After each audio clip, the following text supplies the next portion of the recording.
الحمد لله وكفى وسلام على عباده الذين اصطفى أما بعد فأعوذ بالله من الشيطان الرجيم بسم الله الرحمن الرحيم حسبنا الله ونعم الوكيل صدق الله العظيم اللهم صل على سيدنا محمد وعلى آل سيدنا محمد وبارك وسلم۔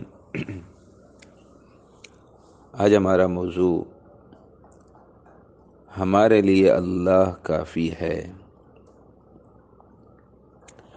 انسان اگر اپنے ارد گرد پھیلی ہوئی اس کائنات میں غور کرے تو یہ جلوہ گاہ یار نظر آتی ہے۔ قدم قدم پر اللہ تعالیٰ کی قدرت کی نشانیاں نظر آتی ہیں۔ یہ قدرتی مناظر اللہ رب العزت کی صفات کے آئینے دار ہیں۔ آسمان کی وسعتوں کو دیکھیں تو اللہ کی عظمت اور کبریائی سامنے آتی ہے۔ انسان کا ذہن اتنا محدود ہے کہ اگر وہ سوچنا چاہے کہ آسمان کی انتہا کہاں ہے تو دماغ میں نہیں آ سکتی۔ اگر کوئی یہ سوچے کہ اس کائنات کی وسعت کہاں تک ہے تو دماغ میں سوچ سوچ کر وہاں تک ہوگی، تو دماغ میں پھر سوچ آئے گی کہ اس سے آگے بھی کائنات ہے۔ جس انسان کا دماغ اتنا چھوٹا کہ اس میں کائنات کی وسعت نہیں آ سکتی، وہ اللہ کی ذات کو کیا سمجھ پائے گا۔ ہم اگر سمندر کے تلاطم کو دیکھیں، سمندر کے اندر جو موجیں ایک دوسرے کے اوپر گر رہی ہوتی ہیں، ان کو دیکھ کر اللہ تعالیٰ کی رحمت کے بے پھا سمندر کا اندازہ ہوتا ہے کہ اللہ ایسا قدرت والے ذات ہے۔ سورج کو دیکھیں جو ہر وقت نور برساتا ہے تو بے اختیار دل میں بات آتی ہے، اللہ آپ کی اپنی ذات کے نور کا کیا عالم ہوگا۔ پھول کو دیکھیں تو اللہ رب العزت کا جمال نظر آتا ہے، شیر کو دیکھیں تو اللہ تعالیٰ کا جلال نظر آتا ہے۔ حالانکہ شیر ایک جانور ہے مگر اس کے اندر اتنی ہیبت ہے، اتنا خوف ہے کہ بندہ اس کے قریب جاتا ہے تو اس کے رونگٹے کھڑے ہو جاتے ہیں۔ اللہ جس مخلوق کو آپ نے پیدا کیا اس کا اتنا جلال ہے، تو جب آپ کسی بات پر خفا ہوتے ہوں گے تو آپ کے جلال کا کیا عالم ہوگا۔ جانوروں کو دیکھیں تو اللہ تعالیٰ کی فرمانبرداری کرنے کی سمجھ آ جاتی ہے کہ جس جانور کو اللہ نے جس ہیت پر پیدا کیا وہ پوری زندگی اسی پر گزار دیتا ہے۔ اللہ سچی بات تو یہ ہے کہ اللہ تعالیٰ بہت بڑے ہیں، جتنا ہم سوچتے ہیں اس سے بھی بڑے ہیں، اور سوچیں تو اس سے بھی بڑے، اس سے بھی زیادہ سوچیں تو اس سے بھی زیادہ بڑے۔ اس کو کہتے ہیں اللہ اکبر۔ اللہ سب سے بڑے ہیں۔ اذان کے شروع میں 4 مرتبہ کہا جاتا ہے نا، اللہ اکبر اللہ اکبر اللہ اکبر اللہ اکبر۔ یہ 4 مرتبہ کہنے کی حکمت کیا ہے معلوم ہے؟ حکمت یہ ہے کہ مخلوق 4 عناصر آگ، پانی، ہوا، مٹی سے مل کر بنی ہے۔ کچھ مخلوق آگ سے بنی ہیں جیسے جن ہیں، اسی طرح کچھ پانی مخلوق ہیں، کچھ ہوا کی مخلوق ہیں، کچھ مٹی سے بننے والی مخلوق ہے۔ جب مؤذن اللہ اکبر کہہ رہا ہوتا ہے تو وہ پیغام دے رہا ہوتا ہے کہ آؤ اس پروردگار کی طرف جو آگ اور اس کی مخلوق سے بھی زیادہ طاقت والا ہے، جو پانی اور اس کی مخلوق سے بھی زیادہ طاقت والا ہے، جو ہوا اور اس کی مخلوق سے بھی زیادہ طاقت والا ہے۔ جو مخلوق جو مٹی اور اس کی مخلوق سے بھی زیادہ طاقت والا ہے۔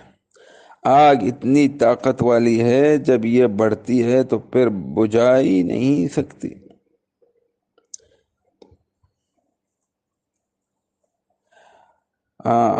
پانی کی طاقت بھی، کبھی آپ نے پانی کی طاقت دیکھی ہے؟ اگر کبھی سمندر میں طوفان آ جائے تو بڑے بڑے جہاز الٹے ہو جاتے ہیں۔ پانی کی طاقت کا اندازہ اس سے لگایا جا سکتا ہے کہ فرنگی ماہرین نے نامی جہاز بنایا تو دعویٰ کیا کہ یہ ٹوٹ ہی نہیں سکتا، یعنی پانی میں ڈوب ہی نہیں سکتا۔ اللہ کا کرنا ایسا ہوا کہ وہ بحری جہاز ایک سمندر طوفان میں پھنس کر 2 ٹکڑے ہو گیا اور ڈوب گیا۔ سیلاب آتا ہے، شہروں کے شہر برباد کر دیتے ہیں۔ ایک چھوٹا سا طوفان آیا تھا، اس کو سونامی کا نام دیا گیا، لیکن شہروں کے شہر ختم ہو گئے، بلڈنگیں ختم ہو گئی، یہاں تک کہ انسانوں کا نام و نشان مٹ گیا۔ پانی کی اتنی طاقت ہے۔ تو اسی طرح میرے بھائی بزرگوں، ہوا کی طاقت کتنی ہے؟ قوم عاد کو اپنی طاقت پر بڑا ناز تھا۔ ان کے قد بڑے تھے، طاقت والے بھی تھے، اونچے لمبے تھے، کہتے تھے من اشد منا قوہ، ہم سے کون ہے زیادہ طاقت والا؟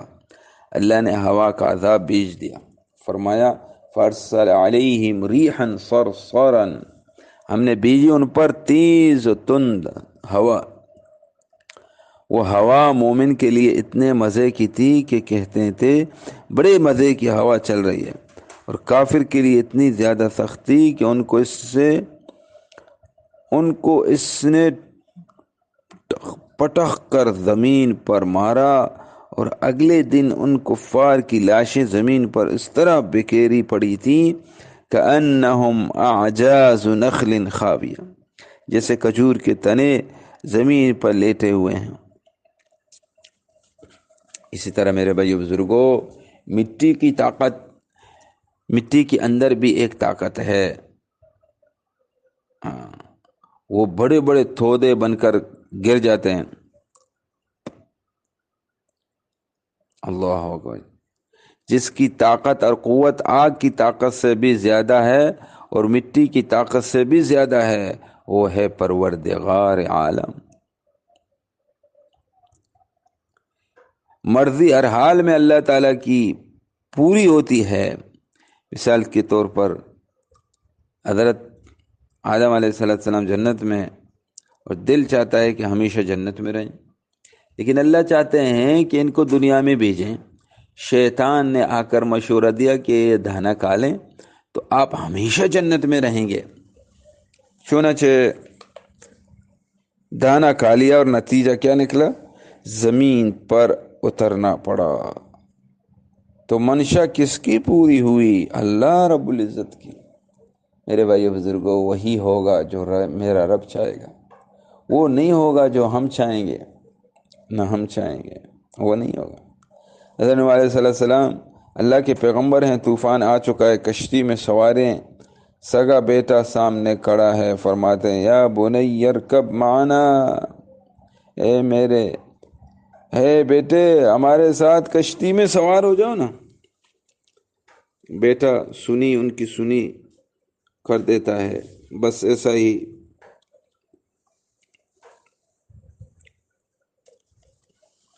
آج کل بھی والدین کا یہی حال ہے، بیٹوں کو پکار پکار کر کہہ رہے ہیں دین کی کشتی پر سوار ہو جاؤ، اور بیٹا فسق و فجور کے طوفان میں ہے۔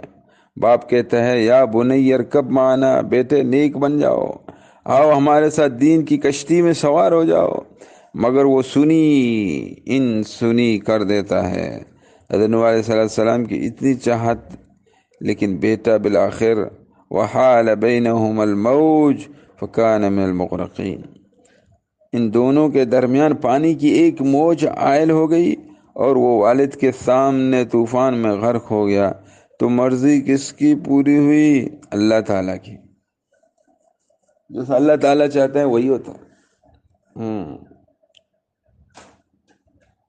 ایک موقع پر نبی علیہ الصلوۃ والسلام نے دل میں ارادہ فرما لیا کہ میں شہد استعمال نہیں کروں گا، کیونکہ اس میں ایک خاص قسم کی مہک آتی ہے۔ جب ارادہ فرما لیا تو رب کریم کی طرف سے محبوبانہ خطاب آ گیا، یا ایہا النبی لم تحرم ما احل اللہ لک تبتغی مرضات ازواجک واللہ غفور رحیم۔ اے نبی، آپ اسے کیوں حرام کرتے ہیں جسے اللہ نے آپ کے لیے حلال کیا ہے؟ اپنی بیویوں کی خوشنودی چاہتے ہیں، اور اللہ بخشنے والا نہایت مہربان ہے۔ اللہ اکبر، اللہ اکبر۔ اس آیات کے نزول کے بعد نبی علیہ السلام نے شہد کا استعمال دوبارہ شروع فرما دیا۔ پھر مرضی کس کی پوری ہوئی؟ اللہ تعالیٰ کی۔ تو یہ بات دل میں بٹھا لیجئے کہ اللہ تعالیٰ سب سے بڑے ہیں، وہی چاہتے ہیں، وہی ہوگا جو وہی چاہتے ہیں، وہی ہوگا جو وہی چاہتے ہیں، جو اللہ چاہتے ہیں۔ مرضی ہر حال میں ہر حال میں اسی اللہ کی پوری ہوتی ہے۔ اللہ کے سامنے کسی کی بڑائی نہیں چل سکتی۔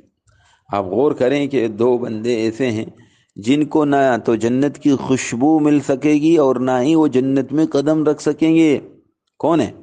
ایک مشرک جس کے بارے میں فیصلہ ہی کر دیا، ان اللہ لا یغفر ان یشرک بہ ویغفر ما دون ذلک لمن یشاء۔ اللہ تعالیٰ مشرک کو معاف نہیں کریں گے، اس کے سوا کوئی بھی گناہ لے کر آئے گا چاہیں گے تو معاف کر دیں گے۔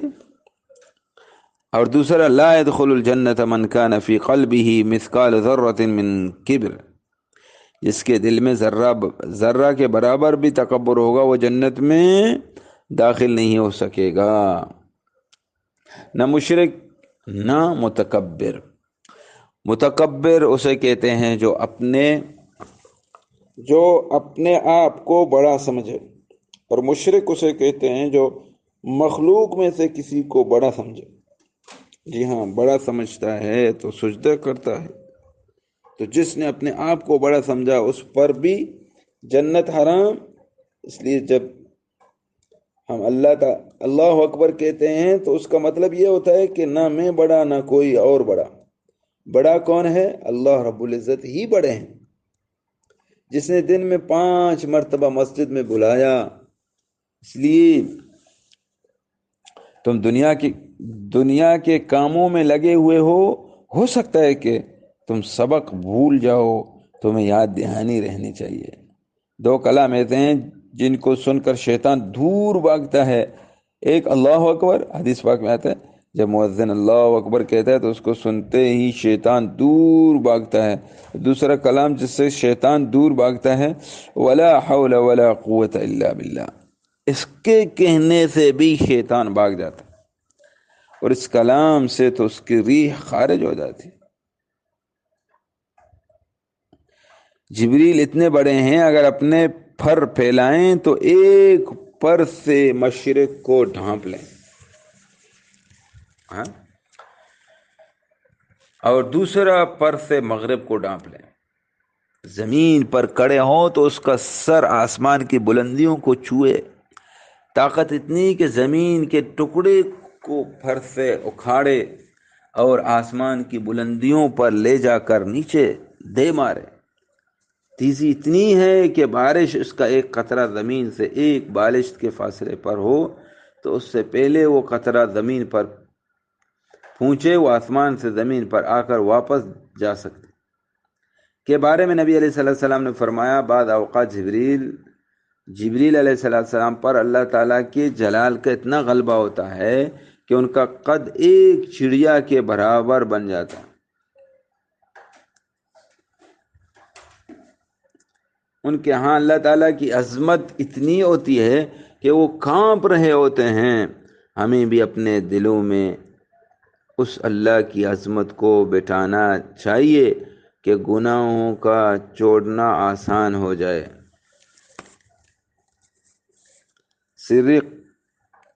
سختی رحمۃ اللہ علیہ فرماتے ہیں کہ میں نے ایک مرتبہ بیان کیا تو ایک نوجوان آیا، وہ کہنے لگا جی آپ نے ایک فقرہ بولا ہے۔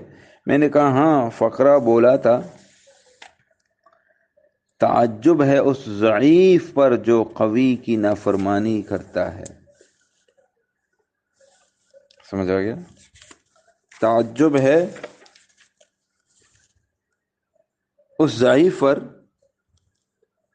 جو قوی کی نافرمانی کرتا ہے۔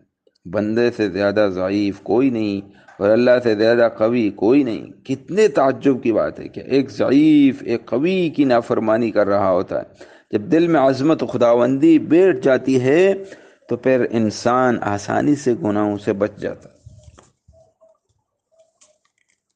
تو میرے بھائیو بزرگوں، ہم ہر وقت اللہ کو یاد کریں، اللہ کو بہترین ناموں میں سے پکاریں تاکہ ہمارا ایمان قوی ہو جائے۔